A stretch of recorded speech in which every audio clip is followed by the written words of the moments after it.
kazi yangu ya kwanza nilipofika hapa ofisini, nikasema I will not be the president that will allow Kenya to default on its obligations, financial obligations. And I must do what it takes to make sure that Kenya does not. Na ndio sababu nikakaza mshipi.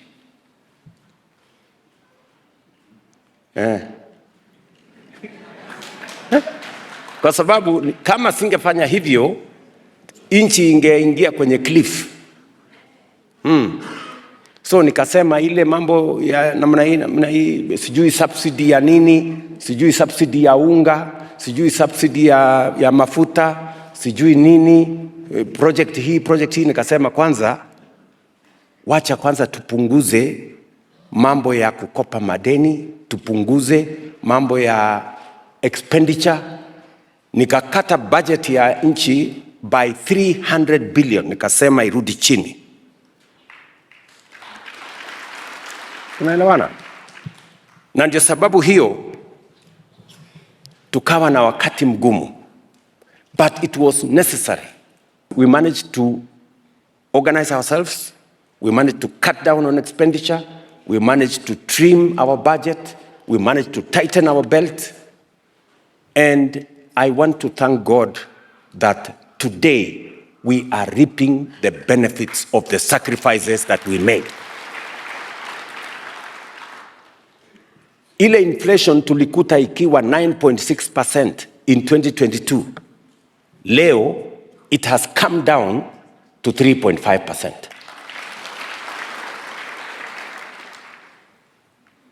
Ile exchange rate ya dola ambayo ilikuwa imefika 165, 167. Leo imekuja chini, iko 128, 129. In fact, the Kenya's shilling became the best performing currency in Africa because of the things we have done. This is not William Ruto saying, this is financial institutions saying it. Tukaweza kuhakikisha kwamba zile pesa zetu za kigeni ambazo zilikuwa zimepungua kwa kiasi kikubwa ikaongezeka by another $2 billion. Saa hizi tuko na pesa foreign exchange katika Central Bank almost $9.2 billion because of controlling. Watu wengi wanashangaa, how did we manage? Ndio wiki mbili ama tatu zilizopita muliona IMF walisema Kenya is now the 6th largest economy in Africa. In 2022 tulikuwa number 8. Now we are number 6. We have overtaken Angola, we have overtaken Ethiopia. Right? That is not statistics ya William Ruto, that is statistics ya IMF. It is in public domain. Sawa sawa. But it took us making some critical, difficult decisions. So that was my first job. Ile mulinipatia, kudhibiti uchumi wa taifa letu. Na hakuna vile unaweza kudhibiti uchumi if you don't make the correct choices. Taifa letu la Kenya ni taifa la ajabu. We are a great nation. Let nobody tell you negative things about Kenya. This country, I have so much belief in this country. I have so much faith in this nation. I would not know what to do in any other nation. But this one, I believe in Kenya. And I believe in the possibilities of our nation. Hii inchi ni inchi ambayo itakuwa inchi mojawapo ya maana sana duniani. This is going to be a great nation. I am persuaded, I know, and it is possible. Mahali tulikuwa, mahali tulipo, mahali tunaenda, kwa mapenzi ya Mungu, nchi hii itabadilika. Niliwaeleza lazima tubadilishe mwenendo wa saving katika taifa letu. Mahali tuko na makosa ni kwamba wananchi wengi ambao wanaretire kwa umaskini. We are among the countries that have the worst record of old age poverty. Reason is because we did not make the right decisions in making sure that we encourage public saving. Waswahili tunasikia wanasema akiba haiozi. Ama namna gani? Ama nimekosea? Pale ndio Waswahili wanasema. So, and if you don't save, good people, you cannot invest because you have nothing. Na ndio nimesukumana sana. Unajua wakati tulikuwa tunaongea niliwaambia before the election, niliwaambia kwa sasa tunalipa shilingi 200 kila mmoja wetu kwa NSSF, 200 shillings. Hata mtu ana earn 1 million analipa 200 shillings. Sasa wewe shilingi 200 kila mwezi. Hata ile vikundi ya kina mama ile ya merry go round wanatoa shilingi 200. So wanatoa zaidi ya hiyo. How can we? We are the largest economy in East and Central Africa. Lakini Social Security Fund ya Tanzania is bigger than the Social Security Fund ya Kenya. Why? Because they made the right decision. Every employee pays 10% of their salary into Social Security, and every employer pays 5%.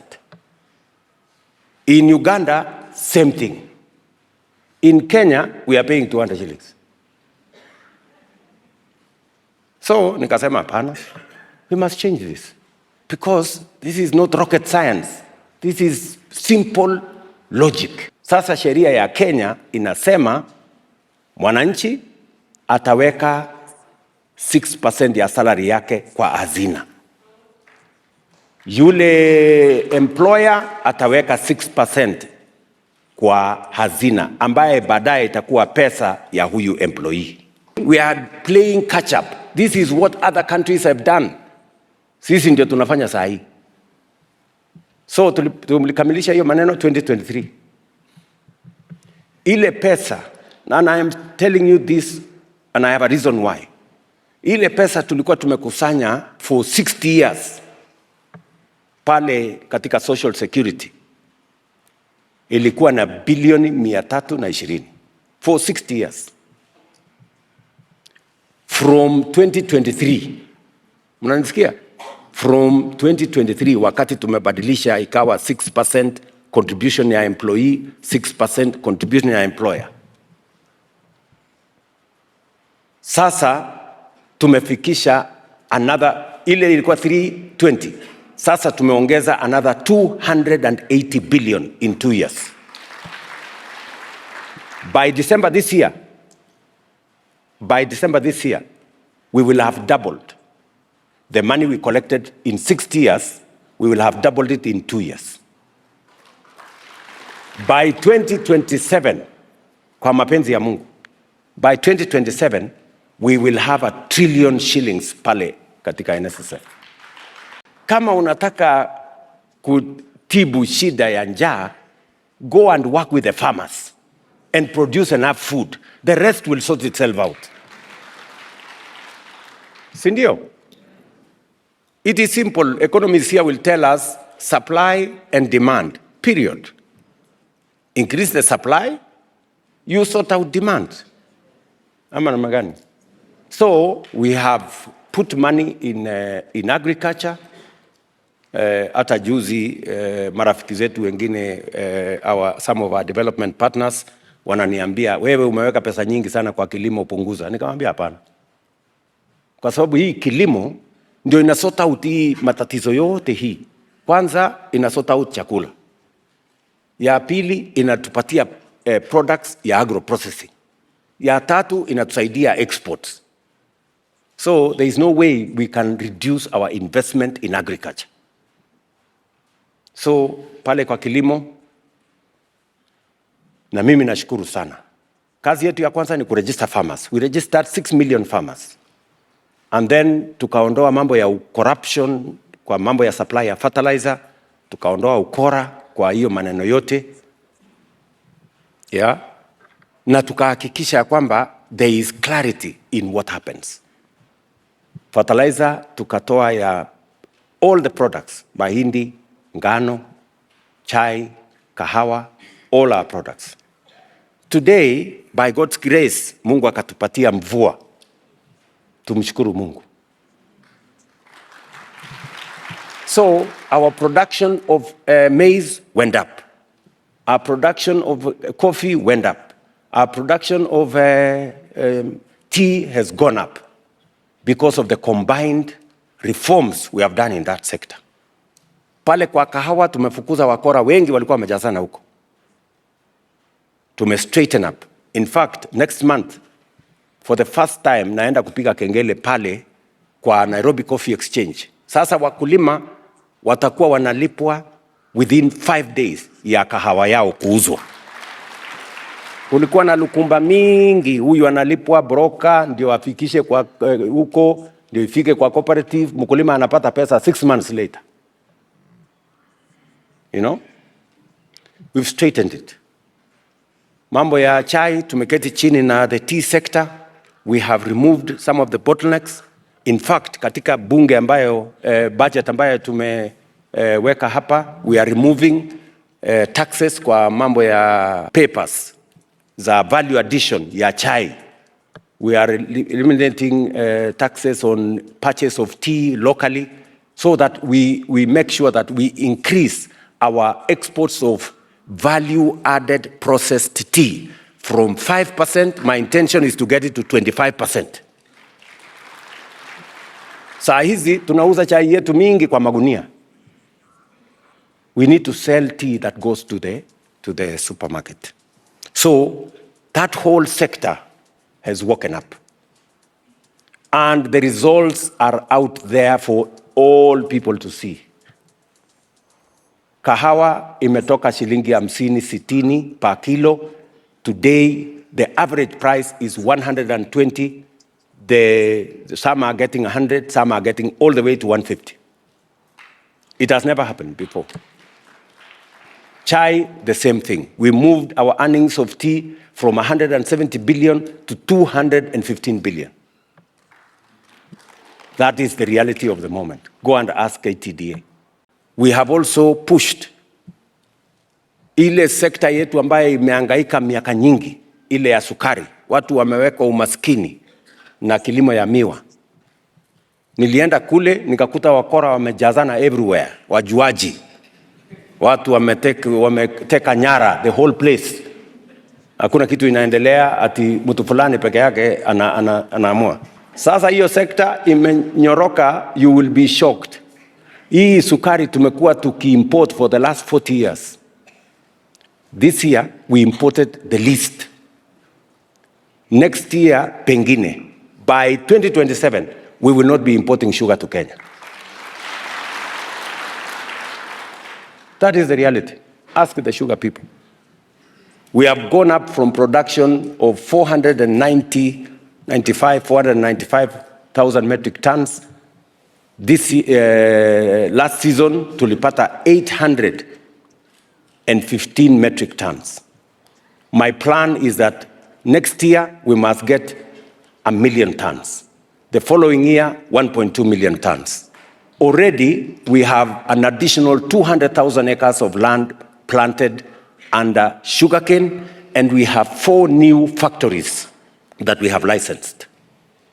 And on top of that, zile kampuni za serikali ambazo zilikuwa zina kizungumkuti mingi, we have now finalized the leasing so that the private sector can come in. And I am very happy with the progress that has been made. Kuna viongozi ambao wanataka kuweka watu katika umaskini.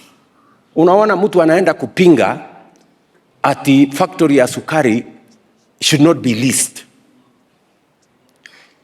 Ati iendelee vile inaendelea saa hii.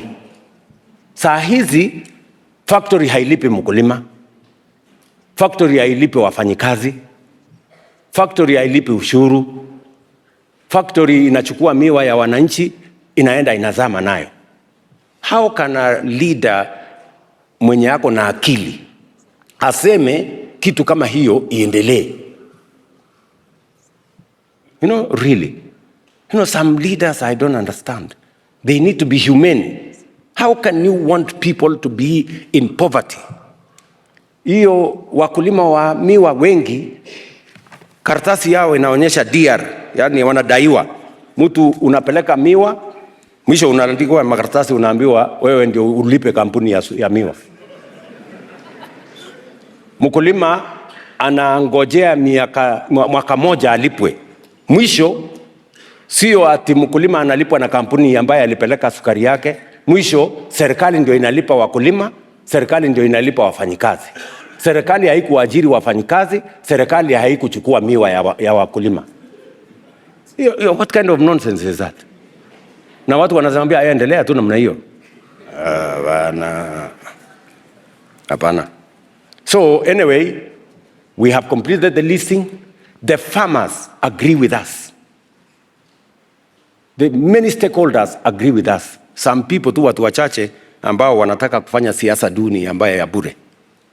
But I am committed, I am determined to make sure that the factories ya sukari, the way the private sector is doing, number one, mkulima alipwe pesa yake not in 1 year but in 1 week.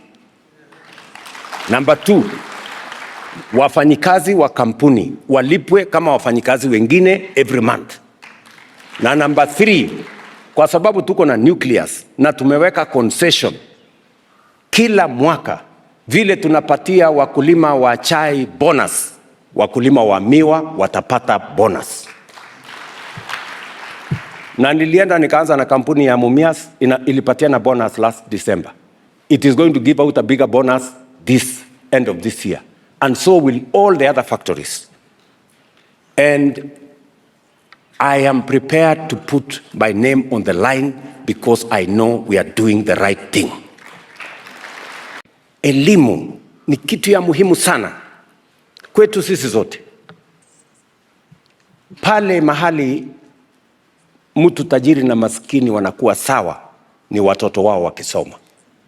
Once a child has gone to school, all our children become equal. And we must give a chance to every child to get the best education they need to. Munakumbuka, wakati wa uchaguzi, tulikuwa na debate kubwa. CBC haifanyi, ma-university ilikuwa karibu inafungwa, tuko na matatizo, hakuna waalimu. Ni kweli ama si kweli? That was the debate we had before the election. So, kazi yangu ya kwanza nilikuja hapa nikasema, let us put together some good professionals, people who understand the education sector. Nikawa na bahati, kuna mwalimu mmoja alinifunza university anaitwa Professor Munavu, ambaye alienda akakuwa vice chancellor, akaendelea akakuwa kiongozi. Nikamtafuta nikamwambia nisaidie. Na nikaweka almost another 50-60 professionals together. And they gave us a good roadmap. And I am on course making sure that it is implemented. Ya kwanza, tumenyorosha mambo ya CBC. Ilikuwa watu wanachanganyikiwa, sasa hii JSS itakuwa primary, itakuwa secondary, itakuwa wapi?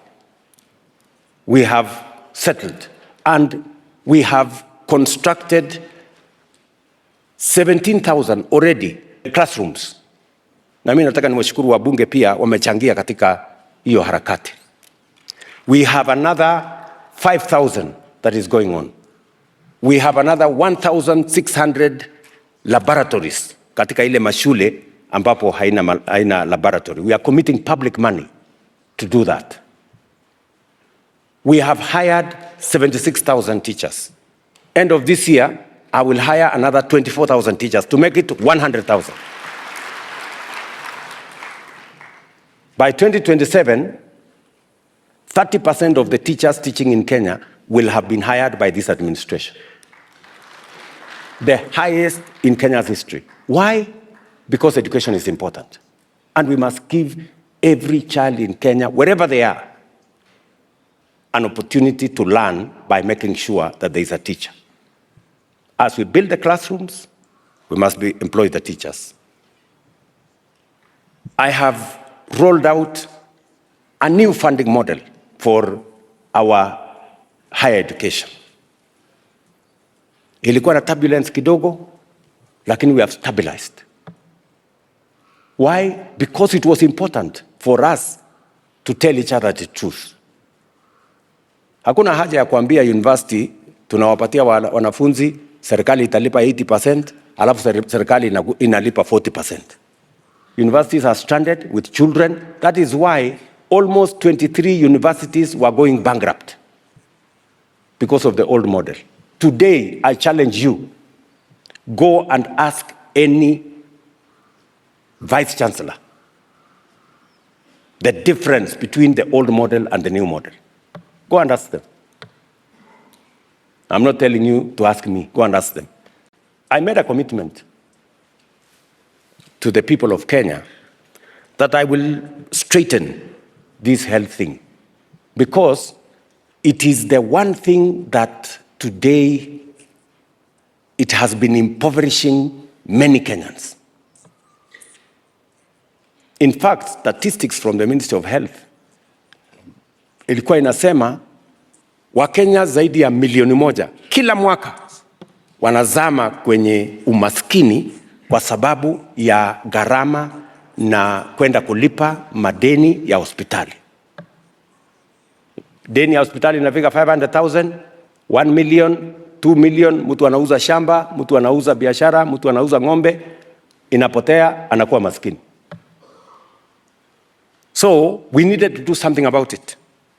I made a commitment that I am going to sort it out, and we are going to find a health program that is going to be universal and that is going to give every person a chance, and that is not going to punish poor people.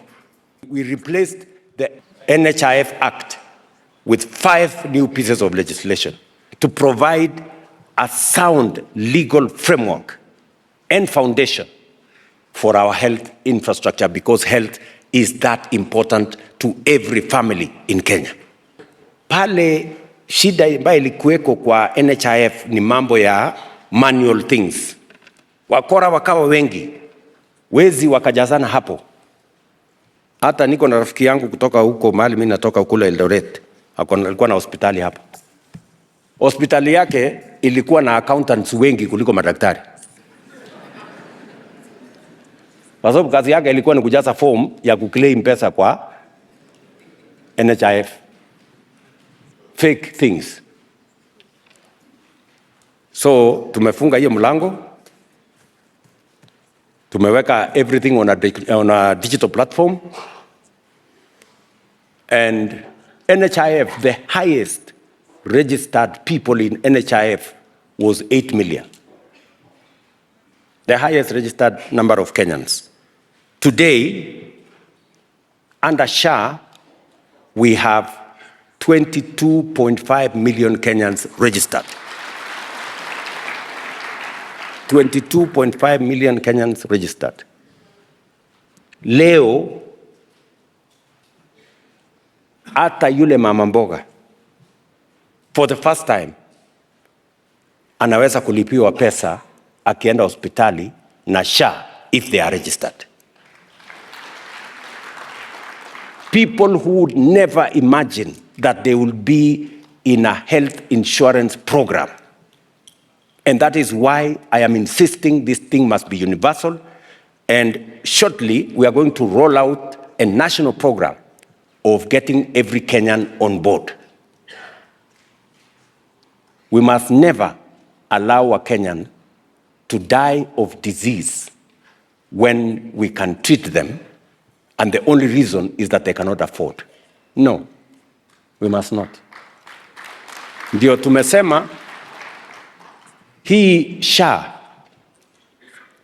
wale wenye uwezo kama mimi na wengi wetu hapa, tutalipa kulingana na uwezo wetu. Everybody will pay in accordance with how they are assessed, their ability to pay. Wale ambao wako chini kabisa hawawezi kulipa, tutawalipia kama serikali. Yes. Yes. So that there is no single Kenyan who will go to hospital and fail to get the right treatment because of money. I made a commitment that we are going to have a big public housing program that will not only provide decent living conditions for Kenyans, but it will also create thousands of jobs and stimulate our economy because of the value chains in the construction sector, from steel to cement to quarrying and everything in between. Because of that program, we have rolled out what you saw me launch yesterday. We have 150,000 currently under construction housing units around Kenya. Yesterday, hapa kwa Mukuru, we handed over the first 1,000 houses. In August, we will be handing over 5,000. In December, we will be handing over another 5,000. Hapo tu Mukuru. We will be handing more houses in Kibra. We will be doing more in this. In Nairobi alone, we have 60,000 houses that we are constructing, and 150,000 nationally. We have close to 220,000 young people working in this affordable housing plan in different parts of Kenya. And I am very confident that this plan is going to transform our country. Among the people I was giving keys in Mukuru, I think almost 300 of them come from Kamba.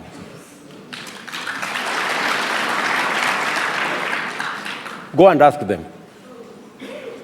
Mwende muwaulize. Watu ambao walikuwa wanaishi kwa matope, ile maji ya sewage, wanaruka juu ya sewage wakienda kwa nyumba.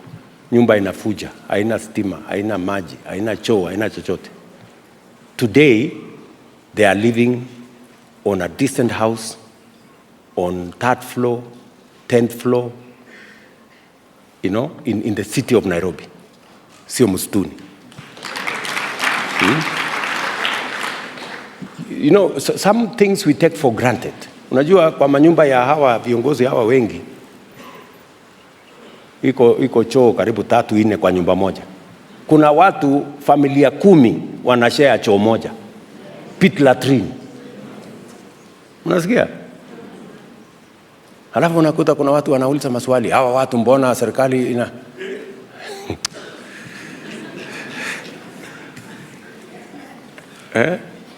Wewe unataka kufanya argument na watu wako, watu familia 10 wanashare pit latrine. You want to have an argument with them? Wewe Mungu amekujalia huko kwako na choo 5. What kind of a person will you be? Utakuwa ni mtu wa aina gani to enter into that kind of argument? So we are doing that across Kenya. Let me tell you, from Turkana, I was in Turkana, Mandera, Garissa, Wajir, everywhere I have been, Nairobi hii, Kisumu, Kakamega. The largest housing estate in all our 47 counties is affordable housing. And this is just 2 years. This is just 2 years. This affordable housing is going to change this country. You will not recognize Kenya in 10 years.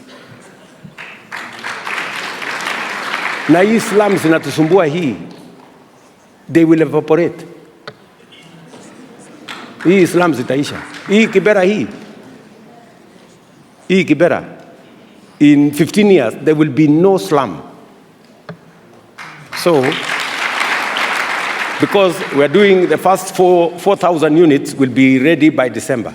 Another 15,000 units are just launched in Kibera alone hapo.